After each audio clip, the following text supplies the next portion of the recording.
sabri, that if he were just to ponder all the blessings, even though what?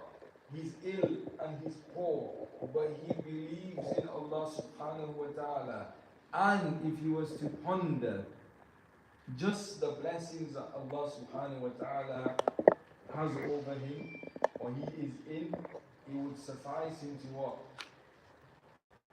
Forget about all the worries and pains of his illness that he's in right now. Subhanahu wa ta'ala is what? It's a type of kafar, an expiation for his sins. Allah subhanahu wa ta'ala will raise his ranks in the hereafter. Tamam is a way of purifying his soul. Come on, one after the other. Allah subhanahu wa ta'ala is blessing him even in his illness. Tamam. فَعَلَيْكَ بِبَذْلِ الْإِسْتِطَاعَةِ فِي شُكْرِ رَبِّكَ. And it says you must try your utmost best to be thankful to Allah subhanahu wa ta'ala, or to your Lord. ثُمَّ بِالْإِعْتِرَافِ بِالْعَجْزِ. And then you must acknowledge your ajz, your incapacity, your weakness, your inability. في ماذا؟ عن القيام بما يجب عليك من شكره. That you are in reality incapable of being thankful to Allah subhanahu wa ta'ala. فَتُرِيد, you want to be thankful, but in reality you cannot be really truly thankful for the blessings you have with Allah subhanahu wa ta'ala. فَأَوَّلْ شيء, first thing is to always remember what? That you are from top to bottom full of blessings of Allah subhanahu wa ta'ala. That if you were to sit and enumerate everything that is positive in your life, whether it's your health, your eyesight, your body, everything that you have, you would have no time to be depressed. It's not to say that people don't have worries and anxieties and concerns. Man is in what? He's in a world of what? Trial and tribulation and hardship and toil and struggle. Every man has worry and concern. However, if we were truly grateful to Allah subhanahu wa ta'ala, we would see each instant to be what? That's last. There's no reason to be sad. There's no reason to be what? We're full of what? That's why they say if you want to be really happy in the deen, always spend time with someone who's better than you when it comes to religious stuff. Someone who worships more than you, someone who does more in praise more than you, someone who's more knowledgeable than you, and so it always lifts you in the deen. You're always looking up. So when it comes to the world, always spend time with those who are less than you. They don't go to someone's house. You've got a big house, you've got a lift and an elevator, you've even got tiles on the floor. You come out, you're quick to forget, they're quick to want to be quick to forget, they're quick to want to be thankful to those bills for the things that they do. But however, this is their trial and tribulation. We have our trial and tribulation. I think this exists. We're talking about shukr here. If you think about it in a theoretical manner, then it all makes sense. Theoretically, yeah, we know Allah subhanahu wa ta'ala's blessings are low, so we can't enumerate them. But on the practical level, we don't show gratefulness to Allah subhanahu wa ta'ala. Because when we see things that others have, right away you look at what your heart is saying to you, you realize how thankful you are to Allah subhanahu wa ta'ala. And straight away you'll be like, what? I wish I had what he had. Or you don't want it, you become jealous or envious or and you think you forget about all the good that's happened to you, as if nothing's happened to you ever. No good has ever happened to you. فَالْإِعْتِرَافِ بِالْعَجْزِ. So you must acknowledge this incapacity in yourself. Now, وَعَلَمْ أَنَّ الشُّكْرَ. Now, know that thankfulness leads to the perpetuation of favors already received and to the obtaining of others. If you give thanks, I shall surely increase you. He is exalted, too generous to take away a favor from someone who is there neglecting to give thanks. And God has exhorted his servants to render thanks to him many times in his book. So here it says, وَعْلَمْ أَنَّ الشُّكْرَ سَبَبٌ. That thankfulness is a means for something else, for a means of increase. That the ayah in the Quran is what we call al-ayah mutlaqa, is unconditional, without any type of qualities or conditions. It's not. Allah subhanahu wa ta'ala says, as long as you give thanks to me, that is even. The the start of the ayah, what is what? لَإِن شَكَرْتُمْ وَالْجَوَابُ لَأَزِيدَنَّكُمْ. Tamam? Ayahs in the Quran with regards to forgiveness, health, or other ma'ani meanings that Allah subhanahu wa ta'ala does not mention them in an unqualified manner. He mentions that وَإِن شَاءَ اللَّهُ وَلَوْ شَاءَ اللَّهُ. Allah subhanahu wa ta'ala will forgive you. وَلَوْ شَاءَ اللَّهُ or وَإِن شَاءَ اللَّهُ. Allah subhanahu wa ta'ala qualifies it with His irada, His will. If you do X, Y, and Z, no, Allah will forgive you insha. Like in the ayah of shukr and thankfulness, Allah subhanahu wa ta'ala doesn't qualify. He said, وَلَئِن شَكَرْتُمْ لَأَزِيدَنَّكُمْ. For increase in all aspects of your life, whether they be, as we said before, in the outward or in the inward.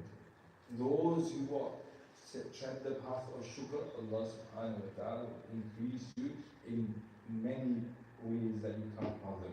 So he says, لَإِن شَكَرْتُمْ لَأَزِيدَنَّكُمْ وَاللَّهُ تَعَالَى أَكْرَمُ مِنْ أَنْ يَنْزَعْ نِعَمَهُ عَنْ شَاكِرٍ. Allah subhanahu wa ta'ala is what? He's more generous and He's more noble. Allah subhanahu wa ta'ala, what? He removes what? His blessings from those who are thankful to Him. Tamam? وقال تعالى ذلك بأن الله لم يكن مغيرا نعمة أنعمها على قوم حتى يغيروا ما بأنفسهم. Now, he says that is here, we translate this here, that is because God never changes a blessing He has bestowed on any people until they first change that which is in themselves. That is their neglecting to give thanks. For Allah subhanahu wa ta'ala here, the change is from a good state to a negative state. That Allah subhanahu wa ta'ala will never take a people that were in a good state to a negative state, except that what? They forget Allah subhanahu wa ta'ala. They forget to thank Allah subhanahu wa ta'ala. وَهَذَا حَالُ الْمُسْلِمِينَ. This is the state of affairs of Muslims in this day and age. That we forget who we are, we forget the blessings that we have, and we want more and more and more and more, and it's as if that we're in this sort of blind, like living in the West, where we just sort of totally have forgotten Allah subhanahu wa ta'ala. For it says, with أَيْنَ يَأْتِي نَصْرُ اللَّهِ, where will the victory of Allah subhanahu wa ta'ala come from, when the things that He has given us, who people 20, 30, 40 years ago would have died to have those things right now, and they worked hard for those things for you, and you have them, and instead you don't use those things to serve Allah subhanahu wa ta'ala, you use those things to become distracted from Allah subhanahu wa ta'ala. Like a king who gave a horse to one of his workers or his slaves or his servant, and he gave him a job, and he instead of using the horse to perform his duty, he becomes what? Enamored with the horse. He wastes all his time, and instead of going towards the direction that he was ordered and commanded to perform his duty, he takes the horse and he goes in a different direction, or he goes backwards, or he just stays there and starts building a house for the horse. And the king gave him the horse to perform a duty. فَهَكَذَا Allah subhanahu wa ta'ala gave you everything that you have so that you may use it in His obedience. The blessings are not for Him, the blessings are for you. When Allah subhanahu wa ta'ala gave you health or money or ilm or suhbah, the companionship or knowledge, it was so that it could be used for you to become closer to Allah subhanahu wa ta'ala. So those who see blessings, they see the blessings that Allah subhanahu wa ta'ala has given them, and they look at them with the attitude that alhamdulillah, Allah subhanahu wa ta'ala gave me all of this, and I will be able to use this to seek proximity to Allah subhanahu wa ta'ala. هذا الفرق, this is the difference between someone who's given the horse and who spends all his time and he forgets the king and he forgets what his duty was, with the one who takes the horse and he arrives at the court of the king, and throughout his journey he is ecstatic and he's happy that I can use this horse that's been given to me to seek the proximity of the one that I worship or the one that I serve. And so his happiness in what he has been given is because of what he will reach through that blessing that has been given. That the blessings that you have They are not the objective in life. They are a means for you to use to seek the proximity of the one who gave you those blessings in the first place. For if you become blind, as in because of why you were created in the first place, for if I've been given wealth and status and money and career and influence or anything, use that for my purpose as a human being, fantastic. You're not someone who's grateful to Allah subhanahu wa ta'ala. You're like the one who you took the horse and you used it for your own things. You roamed around, you went to different places, you went on holiday on the horse.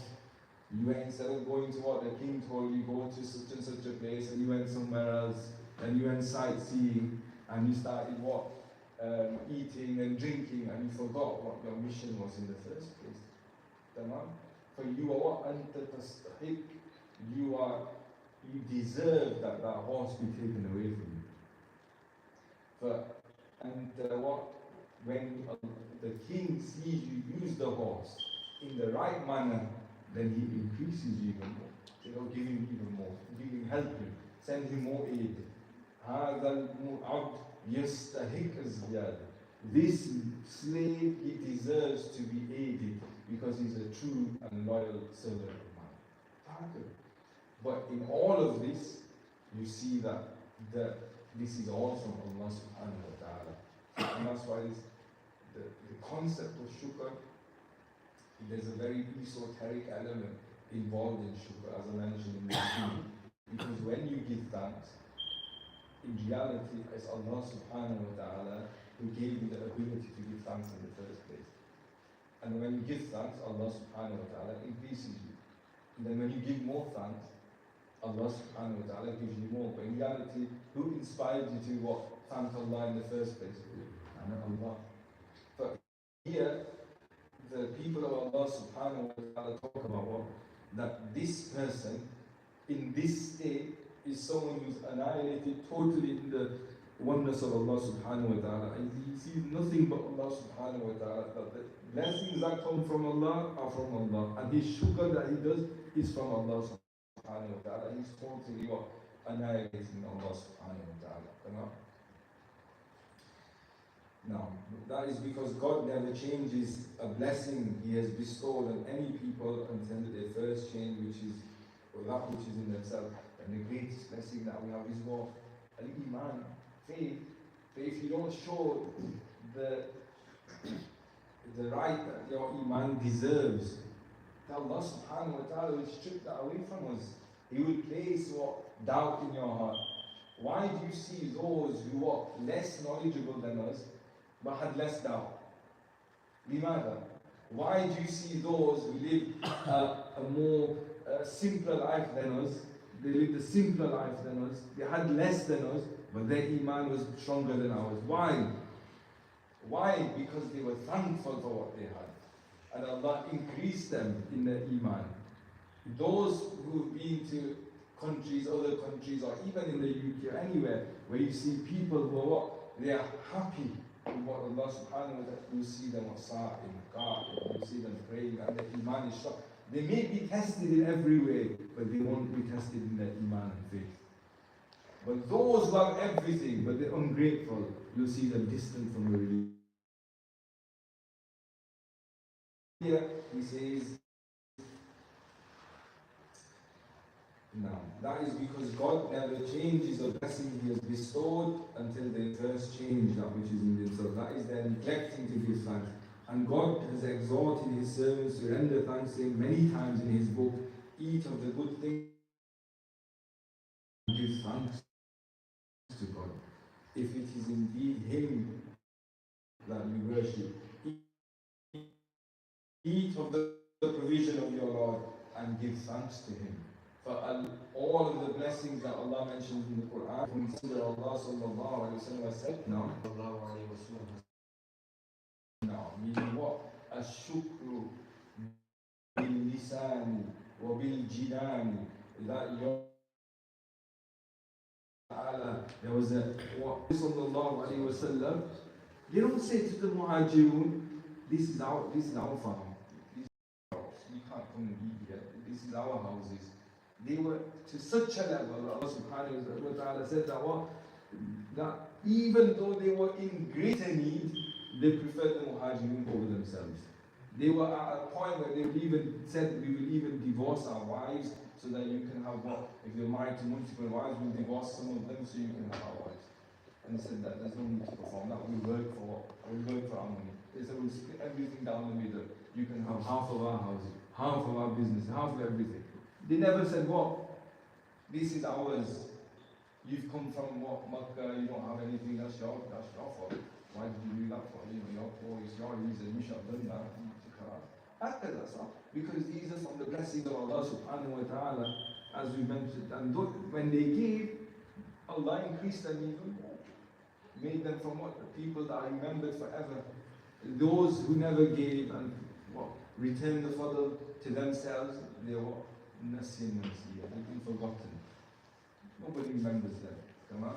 So here he says, and the Prophet, may blessings and peace be upon him, said that each of you have an invoking tongue for bil lisan, and you say Alhamdulillah, I praise Allah subhanahu. Hamd is a type of shukr.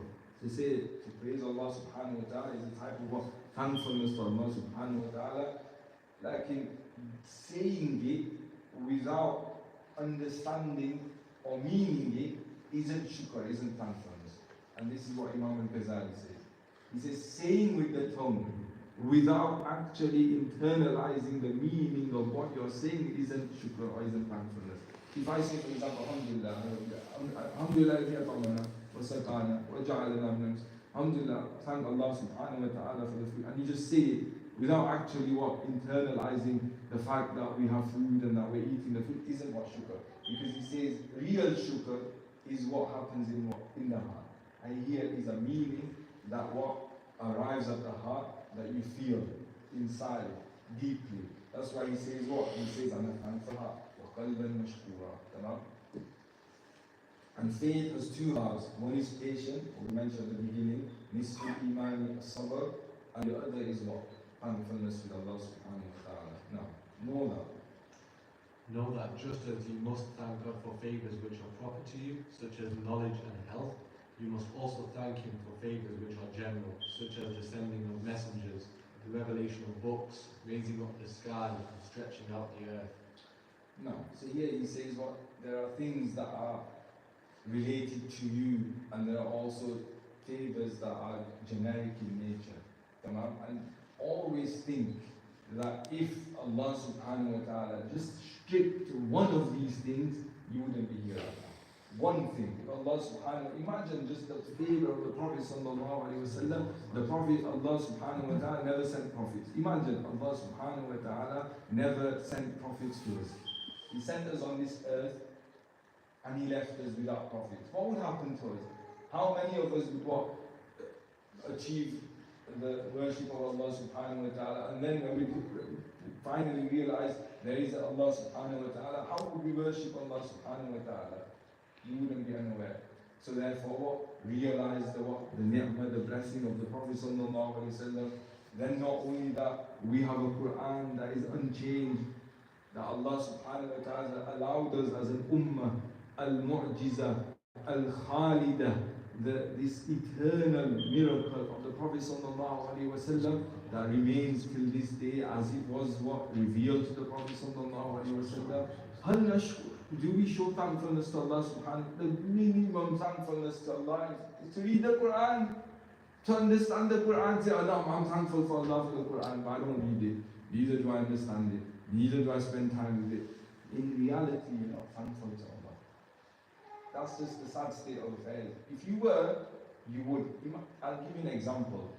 When somebody does a favor to you in the dunya, and you go and take Mitha to his house, and you go around and tell everybody, Fulan, such and such a person, he helped me so much, yeah.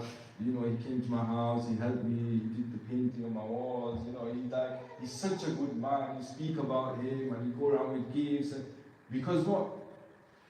You see the actual help that he's done to you. You see the effect in real time, because what? He's saved time, he saved you money, but you don't feel this help the Prophet ﷺ, all the ulama, all the teachers, or whoever is doing for you in real time. And therefore what happens is you feel like, whatever, it's not. You don't feel it deep within.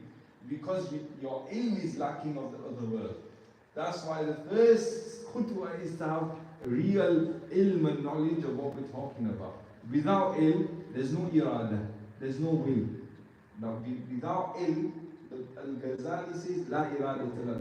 If without knowledge, there's going to be no bawa'is, what we call having these divine urges or understanding Allah subhanahu wa ta'ala. When you understand there's this other world and it's greater than the dunya, when someone does a favor for you, that's otherworldly, that's when you realize, this guy is doing a massive favor for me right now. This guy is saving me from the, from the fire of hell. He deserves everything. فقال العلماء that al-ab, your father, your teacher, is what? He has a greater right than your father in this world. Why? Because what? He said, your father in this world, he protects you in this world, and he saves you from what? He allows you to be alive in this world, and he helps you, and he will protect you from the problems in this world. Because your teacher saves you from the hellfire in the other world, and that's a greater blessing. But in our epistemology and our understanding, the other world has a greater right, and your spiritual teacher has a greater right than your own father, because he's helping you what in the other world. So when you're what, yafirul mar'u min abihi wa bani, when your man is what, he moves, he flees from his own father and his own child. He won't flee from the Prophet sallallahu alaihi wasallam. He moves towards the Prophet sallallahu alaihi wasallam. Not only that, the prophets, all of them flee to the Prophet sallallahu alaihi wasallam. فَكَيْفَ نَشْكُرُ رَسُولَ اللَّهِ صَلَّى اللَّهُ عَلَيْهِ وَسَلَّمَ. How do we show gratefulness to the Prophet sallallahu alaihi wasallam? بِإِتِّبَاءِ شَرِيعَتِهِ, by following the Sharia that the Prophet sallallahu alaihi wasallam came with, and to continue the mission of the Prophet sallallahu alaihi wasallam, that the Prophet sallallahu alaihi wasallam became يُزَكِّيهِمْ وَيُعَلِّمُهُمُ الْكِتَابَ وَالْحِكْمَةَ, that Allah subhanahu, the Prophet sallallahu alaihi wasallam came to purify them and to teach them the kitab and the hikmah. Here meaning what? At-tazkiyah wa-da'wah, calling people to Allah subhanahu. This was the mission of the prophets and the anbiya alayhi salatu wassalam. So if you are grateful, then follow the way of the Prophet sallallahu alaihi wasallam. Insan kamil, the perfect man. They say in modern educational system, they say the university, what it lacks is that it has no exemplar. Because who are you going to follow? Every researcher or doctor or PhD graduate or any professor who has written in any field, and even though he may be of the most intellectual people, he's still deficient. He's still not an exemplar in a complete manner. Even if you were to follow him in his scientific methodologies, in other ways he's deficient. His character is deficient. He could be not a good person, whatever. But the Prophet sallallahu alaihi wasallam is complete in every way.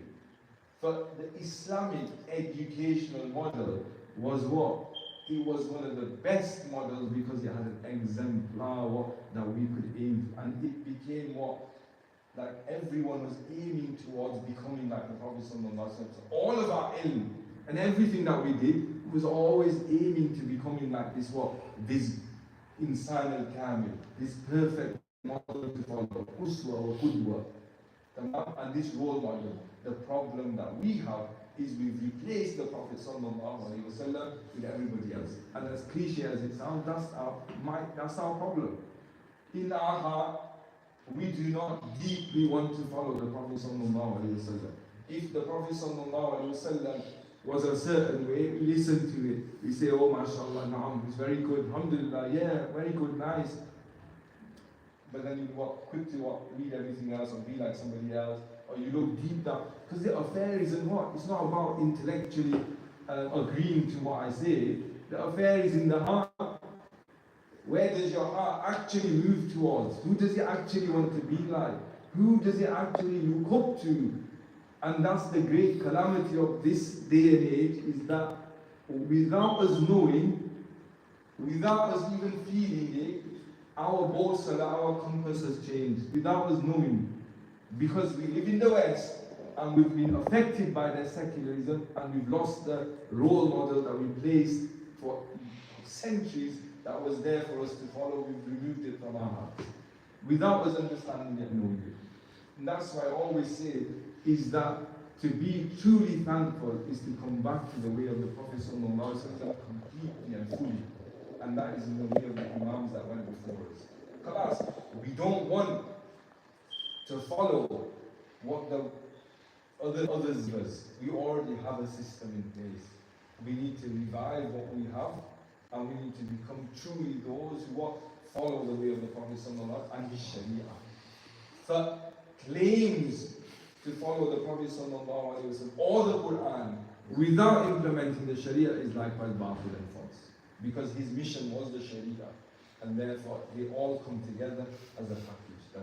So God, know that just as you must thank God for favors which are proper to you, such as knowledge and health, you must also thank Him for favors which are general, such as the sending of messengers. Remember, in Aqidah, this is mumkin. It's not wajib. It's not something necessary rationally to send messengers. This is something in the realm of possibility for Allah subhanahu wa ta'ala. And therefore Allah subhanahu wa ta'ala, by His fadl and grace and mercy over us, sent messengers. The revelation of books likewise is mumkin aqlan. It's possible. It's in the realm of possibility. It's not in the realm of necessity. Raising up the sky, the world that we live in, musakhkhara lana, Allah subhanahu wa ta'ala, He's made it in a way where we can use it for our benefit. He's made us Khalifa, a vicegerent on this earth. Everything serves us for our needs, the human being. We have the whole, Allah subhanahu wa ta'ala has given us everything, and then what do? We use it all in the disobedience of Allah subhanahu wa ta'ala. This is what we call as a type of what kufr. It's not kufr, like disobedience to Allah and not believing Allah subhanahu wa ta'ala. It's not kufran ni'am. This is a type of what? Disbelieving or not acknowledging the blessings of Allah subhanahu wa ta'ala. فَهَذِي كَبِيرًا مِنَ الْكَبَائِرِ. But this is what a major sin. Raising up the sky and stretching out the earth. Allah subhanahu wa ta'ala likewise what? All of this is mentioned in the Quran. Not all of these blessings are mentioned in the Quran. The basis of thankfulness is that the heart be aware of such favors. And as we mentioned, that the locus of all of your actions are in the heart. إِنَّمَا الْأَعْمَالُ بِالنِّيَّاتِ. You know what this hadith means? إِنَّمَا الْأَعْمَالُ بِالنِّيَّاتِ. Not only means intentions, actions are by intentions, but it also means something else. It means that actions are about where your heart is in that action. فَالْإِبْرَةُ كُلَّ الْإِبْرَةُ بِالْقَلْبِ لَيْسَ بِالْوَقْتِ. It's not with your jasad, your physical action. It's with what is in my heart. Doesn't matter how good you are or what people praise you with. That's why they said, if you are more happier when people praise you over when people praise your friend, as in you show more happiness when people praise you, and you're less happy when people praise your friend, you're someone who's what? Deluded, or someone far away from Allah subhanahu wa ta'ala. In the outward, you could be like, yeah, I'm really happy, alhamdulillah. Inside, you're not happy. Therefore, spend time purifying the heart. Spend time focusing on the heart. Spend less time doing things that are no benefit. And that's why the Prophet sallallahu alaihi wasallam, he sought refuge from ilm, from knowledge.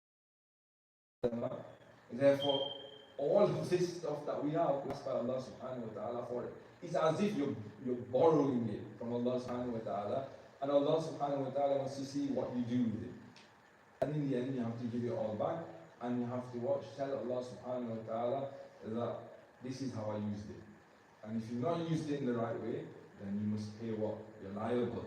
you must pay compensation. You use the body that I gave you to perform. It's just like the example that we gave you. The king gave the horse, and he was told to give a task, and he wanted instead use the horse to go everywhere else. And then the horse died, and he became ill. And the king said, did I not tell you not to do X, Y, and Z? Did I not tell you not to use it in that manner? Did I not tell you? How could that? But Allah subhanahu wa ta'ala said, why did you what? Why did you drink alcohol? Why did you become obese? Why did you what? Take drugs? Why did you what? Ruin your body with what? Smoking? Why did you not exercise? Why did you not do this? Why did you not pray? Why did you not concentrate on purifying your soul? Did I not tell you all of this stuff? Why did you squander your wealth? Why did you squander your health? Why? كيف نجي? How will we answer Allah subhanahu wa ta'ala? La jawab. So, you don't have any answer to Allah subhanahu wa ta'ala. That's why what? We don't, the affair is dire. This affair is absolutely dire. And the biggest issue that we have in the West is that we don't see the importance of the matter. That we sort of consider religion to be like the last thing that we give importance to. For example, right now, most of us, especially Asians, it's being financially independent and, making sure people don't speak about us or criticize us, and having like a standing and reputation in the community. And then when we've done all of that, then we'll start to think about what even religion becomes what a cultural thing. That you're not really seeking the truth. You're seeking the truth through the eyes of everybody else. If everybody else sees it to be the truth, then I'll follow it. If they don't, then I'll just sort of ignore it because I'll probably get criticized for it. But until you're not someone who seeks the truth. Neither is someone who implements the truth. Neither you're someone who has served the Sharia and the Prophet sallallahu alaihi wasallam. In reality, all of it is what? It's just a mouse running round and round and round and round in his cage and he's going nowhere. Hada khatira is dangerous, absolutely dangerous, and it's dire the situation that we're in. And that's why Allah subhanahu wa ta'ala will test us with what's happening in the world right now. This is from what? No other than our own deeds that what your hands have acquired. For the people say, oh, what should we? The job is clear, and the solution is clear. Allah subhanahu wa ta'ala. And to what? Resolve is that from today I will become a different person. As soon as you say that, what shaitan come and say, oh, you can't do it, you know, that's why you need what muda'unat al-dhikr. You need to be constantly remembering Allah subhanahu wa ta'ala. You need to be in good companionship. You need to what? Work hard, toil, struggle, show thankfulness, serve humanity, so that Allah subhanahu wa ta'ala protects your heart from these fitan and from these tribulations. The limit of thankfulness is to use each one of His favors in His obedience. If you do not do so, you will have neglected to give thanks for it. The obvious ones are what? Our limbs. But there are other less obvious ones, like our intellect. We have people who are extremely clever, but they don't use any of their intellect for the religion. They use it for their own purposes. When it comes to their business, they are absolutely what? They know how to make money. But they don't use the same intellect to make money for what? Islamic purposes, or for religious reasons, or to help and do khidmah for the ummah. No. When it comes to themselves, they employ everything that they have. They'll go all out, blood, sweat, tears, but not for the religion. Likewise, this is for ungratefulness. Allah gave you an aql, you used it for the wrong purpose. We didn't use it for what Allah subhanahu wa ta'ala desired it for. Anyone who still enjoys some favors while using them in disobedience to God is being lowered. God the Exalted said, we shall lower them from whence they do not know. And we only give them rain that they may grow in sinfulness. This is what? A dangerous verse. They said, we don't leave them alone. You don't see the punishment of Allah subhanahu wa ta'ala direct immediately, because we want to make them even more disobedient to us, so we can punish them even greater in the other world. That's why it's dangerous. That's why they say, some of the ulama say, don't think that having, if you see yourself in comfort and ease, that is necessarily a good thing. Don't think that it's a good thing. You're not aware if it's a good thing or not. You're only aware if it's a good thing if you are what? Using what Allah gave you in the right manner. But if you're someone who has and you're miserly, then this in reality is an affliction from Allah subhanahu wa ta'ala. Whereas the poor man who has nothing, but he's what? He's generous. Alas, this is someone who Allah subhanahu wa ta'ala loves. So do not, the worldly status and worldly maratib mean nothing to Allah subhanahu wa ta'ala. Like one of them said, you're not going to be raised a doctor in the other world. They're not going to call you like, Doctor so-and-so, can you come now and face Allah subhanahu wa ta'ala. You're not going to be raised with your professional degrees in the other world. Tamam. This is for the world. What matters is your darajat and your ranks in the hereafter. Tamam. So he says, it is part of thankfulness to praise God frequently and to rejoice for the favours bestowed, because they are means of attaining to the propinquity of God. What does propinquity of God mean? Allah. Even I don't know what propinquity of God means. Who's heard of propinquity? Someone said what propinquity means. And to rejoice for the favours bestowed, because they are means of attaining to the propinquity of God. I don't know how to English. Someone must be a good. Huh? Ya Allah. Propinquity, actually. The state of being close to someone or something. Proximity, I think I'll just say proximity, right? Let's change that to the answer. Means of attaining the proximity of God. Well, and because they are evidence of God's solicitude for His servant. It is part of thankfulness too to make much of His favours, even those that are small, and never deem any favour small. Never deem anything, never belittle anything in your life. Any small favour, always show thankfulness to Allah subhanahu wa ta'ala for it. It is related that God once said to one of His prophets, whomsoever I grant you a poor grain of wheat, know that I have remembered you thereby, therefore thank me for it. See, class, we've not been given wheat, we've been given kebabs and samosas and grilled chicken and whatever. So know that Allah subhanahu wa ta'ala, alhamdulillah, He remembers us. Alhamdulillah, Allah subhanahu wa ta'ala feeds us. So there's much gratitude to show to Allah subhanahu wa ta'ala. It is part of, that's why He said what? He says, Qul kharuf washkul uluf. Some of them said, we can't live like the Salaf anymore. The Salaf, for what? They had little. The next chapter of the Renunciation, you'll see. There were people who were sufficed with little. There were people who suffered. But the later ulama and the scholars said, Khalas, the way of Salaf is very difficult. To live like that is very difficult. So they said, Khalas, be people of shukr. Ul kharuf, eat the sheep, tamam, as in, eat well, dress well, be, someone who's in the blessings of Allah subhanahu wa ta'ala, washkur be show a lot of thankfulness for what Allah subhanahu wa ta'ala has given you. And this became the way of the later people of Allah subhanahu wa ta'ala. That's why you see there's a difference. Don't compare ulama from the later eras to the earlier ulama.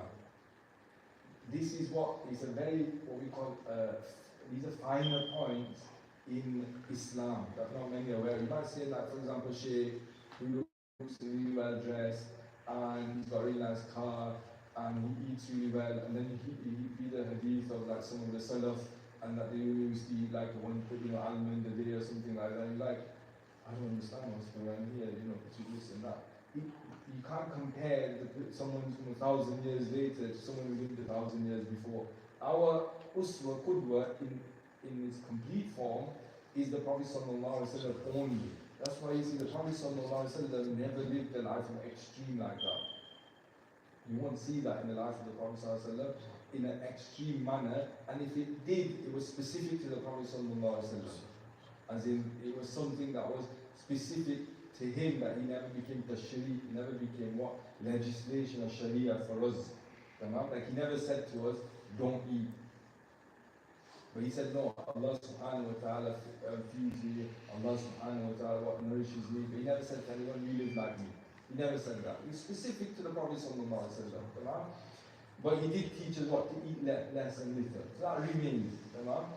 However, the fuqaha, they change rulings based upon the maqsad and the objective. That's why even in ilm and knowledge, the fuqaha mention is that the earlier ulama in dress, they never bothered about how they look.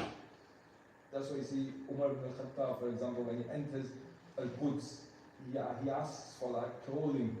Like he has nothing to even wear properly, and it's like parched and the later fuqaha say the earlier people, their iman was strong and qawi.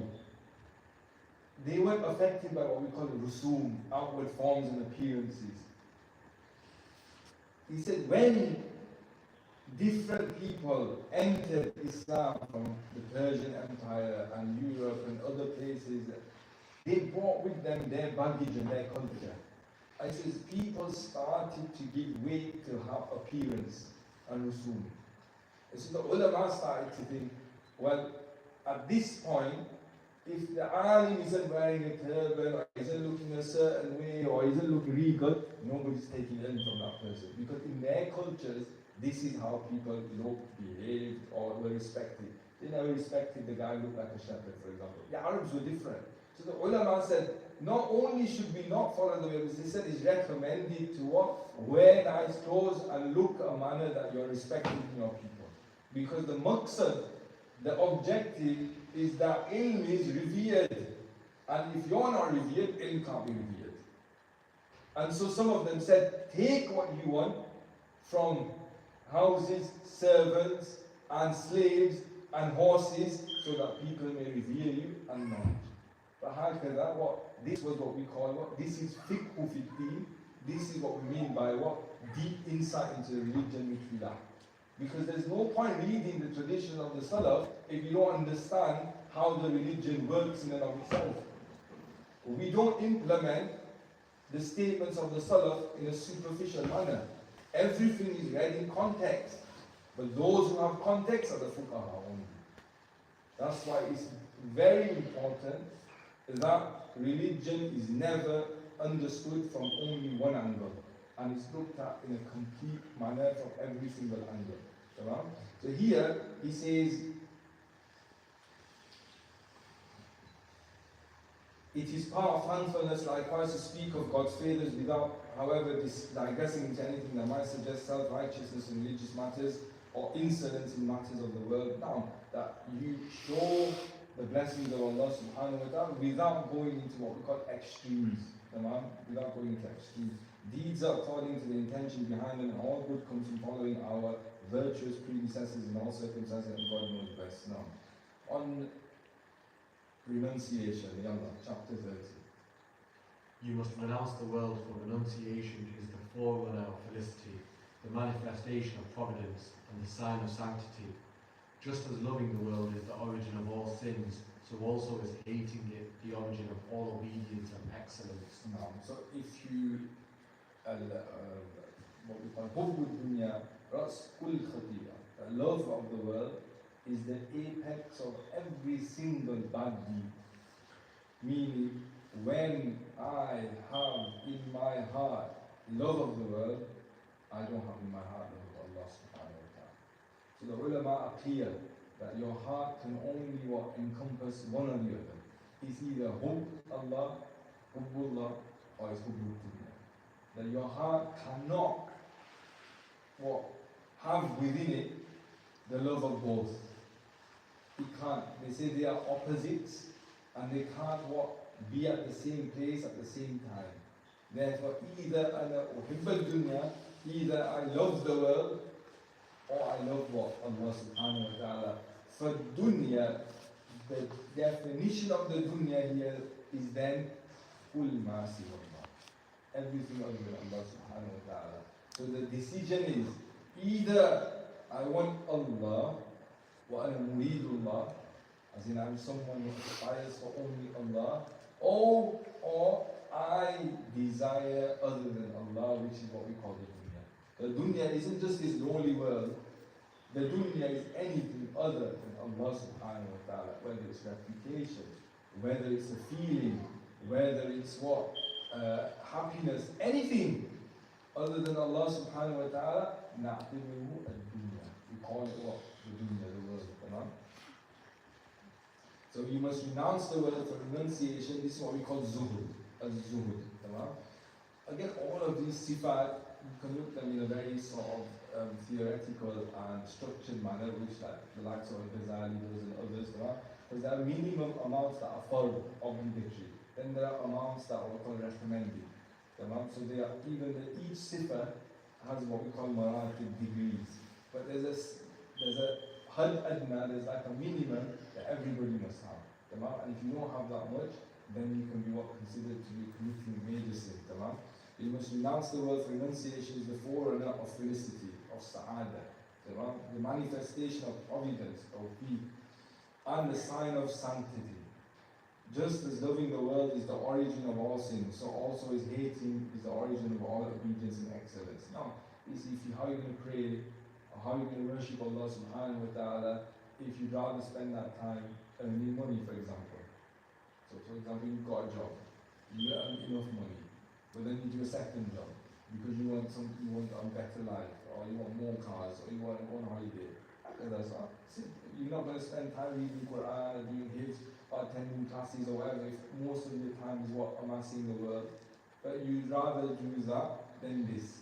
That's what he's saying. But Allah subhanahu wa ta'ala, He's giving you enough. If you don't have enough, fair enough. Allah's giving you enough. But then you seek more and more and more and more. Khalas. So he says, it is enough to make you renounce the world to know that in numerous passages in his book, God has called it the comfort of illusion.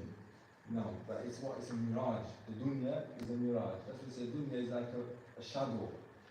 So when you turn away from it, it follows you. When you run after it, you can't reach it.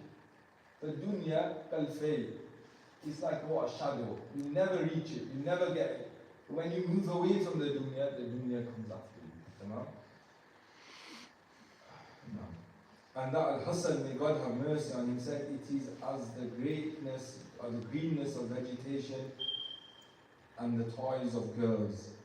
It is as the greenness of vegetation and the toys of girls. And Abu Talib al-Makki, may God have mercy on him, said, the comfort of illusion is a name for a putrefying carcass. And God the Exalted defined the world as being but a distraction and play to which no intelligent person should pay the attention and to which only ignorant fools are attracted. The life of the world is nothing but plain distraction. These are the words of Allah subhanahu wa ta'ala. And so if you apply mafhum al-mukhalafa, if you apply the opposite understanding, is that when we are attracted to the dunya, then we are people that are what? We are fools and we are people that are ignorant of Allah subhanahu wa ta'ala. Know that to renounce the world is an immediate facility, and that only those whose hearts God has opened up by the dawning of the lights of gnosis and certainty are capable of it. That only when you are engrossed fully in the dhikr of Allah subhanahu wa ta'ala, that you have enough strength to what? Bar the darkness of the world entering your heart. It used to be sahl. It's not easy at all. All this talk is not easy. To remove the world from your heart isn't easy. It's very difficult to be able to be someone who doesn't let the world affect your heart. Tamam? He says the Prophet ﷺ has said, may peace and blessings be upon him, when light enters the heart, it opens up and it is enlarged. وهذا what? نور الذكر. When the light of dhikr enters the heart, yansharih, as-sadr, it expands. It has this yearning to what be with Allah subhanahu wa ta'ala. The companion said, is there any sign for this? Can we see a sign when the heart expands? And he replied, yes. To shun the abode of illusion and to attend on the abode of immortality. You start moving away from this world and you start seeing what the other world being more important. And he said, renouncing the world relieves the heart and the body. And that's when you see that this world means nothing to you. That when you lose something in this world, doesn't mean something to you anyway. Perhaps you didn't get to drive the car that you always have. Doesn't matter. What does it mean? You didn't get the house. Perhaps doesn't matter. Doesn't mean anything. So when you make it petty and you make it something that is not worth worrying about, you live a happy life. Because you're not worried about anything. You have everything that you need. You die upon faith and you live the life of obedience and servitude. Right? While desire for the world increases worry. And you see people like that around us, huh? They constantly anxious, they like depressed, they're full of worry. You look at the way disbelievers, you go work and you spend time with people who aren't close to God or religion or whatever, constantly worry. They worry about the most minor things, like what's going to happen or this or that, I'm going to lose money here. I see people of Allah subhanahu wa ta'ala, everything's alright, it's all good. Appealing and looks nice, but within it is poison. Fatal poison within it. Fatal poison within it. So on that it is a curse and all that it contains except that which is for God, as if you use the dunya as that which is for God, as if you use the dunya as a field to grow your worship, as if you're planting worship in the dunya, khalas, it's all good. But when you use it for other than that, then it becomes a curse. No. And that anyone who takes more than is necessary from it is unwittingly taking his own destruction.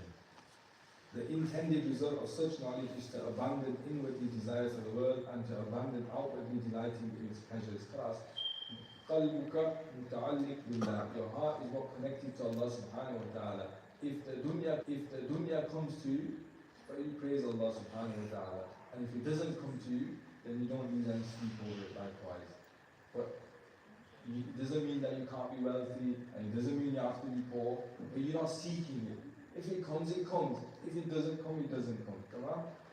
The intended result of such knowledge is to abandon inwardly desire. The lowest degree of renunciation of zuhud is that one is not induced by the world. It's not what spurs you in your day-to-day action to commit a sin.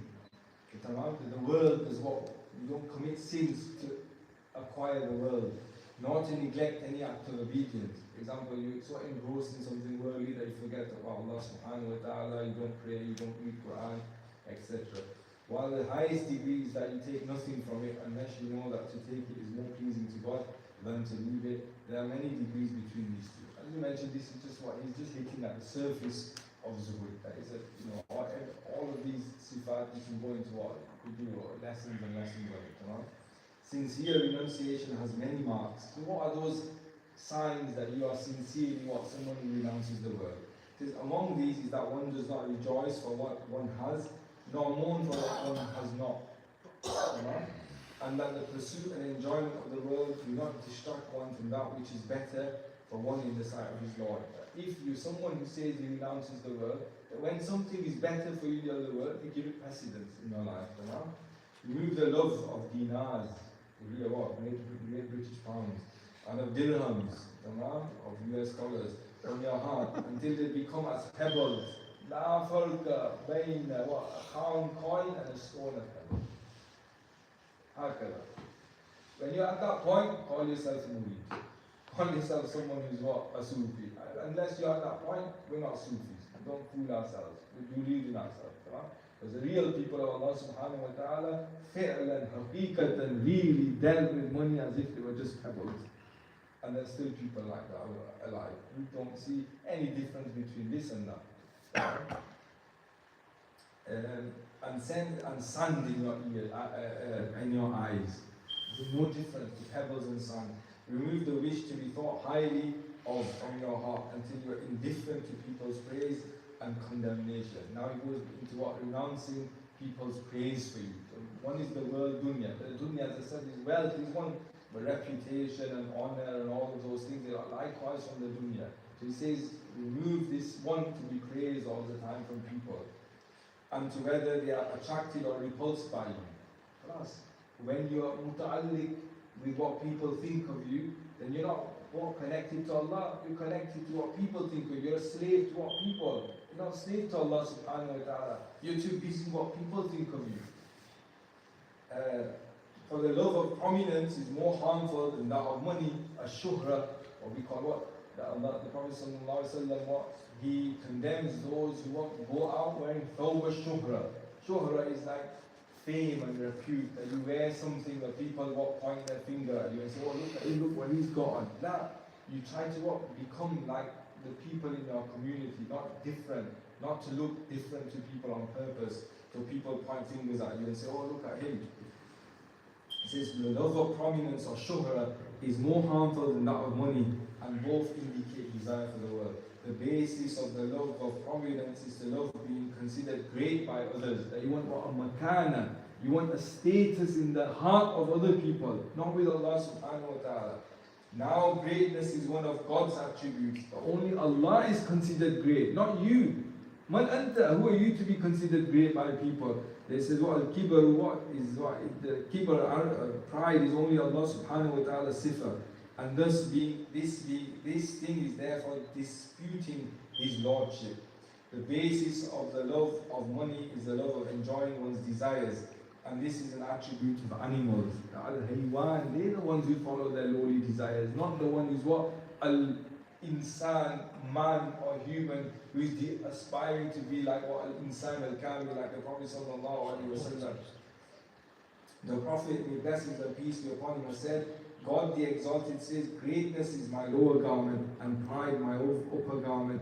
I shall cast anyone who disputes with me with regard to either of them into the fire of hell. Just like what? Qarun, he says when he came out and he was strutting and he said, this is all my wealth and my knowledge, Allah subhanahu wa ta'ala said, what? Khasafna, the earth what? We cleaved open and took Qarun and everything that he had, because of the arrogance that he walked on the earth with. Allah doesn't like the one who struts arrogantly on the earth. He said, 2 hungry wolves let loose into sheep. He says, and 2 hungry wolves let loose into the sheep's fold will not devastate it more than do the love of prominence and money and Muslims' religion. And you just like 2 wolves, if you were to let it loose on a sheep, how much damage would they do to the sheep? This is what an example or similitude that your iman is like what? The sheep. And it says the damage will be worse than 2 wolves let loose on sheep by what? Your love of prominence and money. Sure, your love to be what? Have a status in people's heart, and your love of wealth and money will do more damage to your religion than 2 wolves let loose on sheep. Take little from the world always and confine yourself to your needs. I think whatever your haja is. Khalas, Abasab, this is hard. Whether it be in the matter of clothes, that means you don't need a wardrobe full of like 10 different suits, and that goes for women likewise. You don't need like 100 like clothes every single day of the year. Suffices you a little. Tamam. Food, likewise, eat whatever Allah subhanahu wa ta'ala gives you. If He gives you good food, be praiseful. But Allah, whatever Allah praises you, eat it and be thankful. Housing, likewise, to whatever your need is. If you need bigger house, have a bigger house. But don't have like 2 people in a 6-bedroom house. Don't need 2 house. And you're going beyond what you need, or any other comfort. Beware of what indulgently seeking its pleasures while claiming to renounce it, using arguments unacceptable to God. And the worst of all of that is that you are someone who says you renounce the world, but in actually you are someone who what? Seeks the world, and not only that, you make arguments for it by using Islam. So this is even worse and more abhorrent to Allah subhanahu wa ta'ala. The way in which the Messenger of God, may blessings and peace be upon him, and the prophets before him and the leaders after him, shunned the world's pleasures while able to enjoy them licitly, is quite obvious to anyone who has the least knowledge. If you are incapable of renouncing the world and you admit your desire for it, you are not to blame. You will only have sinned if you pursue and enjoy it in a manner forbidden by the law. He's saying, if you are someone who understands that he has an inclination towards the world, but he tries his best to stay away from it, alhamdulillah, that's something that is praiseworthy, as long as you don't fall into sin. The renunciation is a degree higher than this. He says zuhud is not this though. Zuhud is to what actually go beyond this. Would that I knew, even had God the Exalted made it obligatory on us to take liberally from the world, where we would have found the ability to do so at a time when it has become arduous to find an illicit garment with which to cover oneself decently and enough licit food to allay one's hunger. We are God's and to Him we shall return. Allah subhanahu wa ta'ala make us from those people of understanding. Allah subhanahu wa ta'ala guide our heart. Allah subhanahu wa ta'ala illuminate our hearts with iman and strengthen the iman in our hearts. That Allah subhanahu wa ta'ala enters into Jannah bila hisabin wala kitab, and then Allah subhanahu wa ta'ala allows us to be under the banner of the Prophet sallallahu alaihi wasallam on the Day of Judgment. Allah subhanahu wa ta'ala to serve His deen rightfully, and that He removes all type of love of the dunya from our hearts. Wa sallallahu ala sayyidina Muhammad wa ala alihi wa sahbihi wa barik wa sallim. Yeah, Amjad comes for the food at the end. The last 10 minutes he comes in and then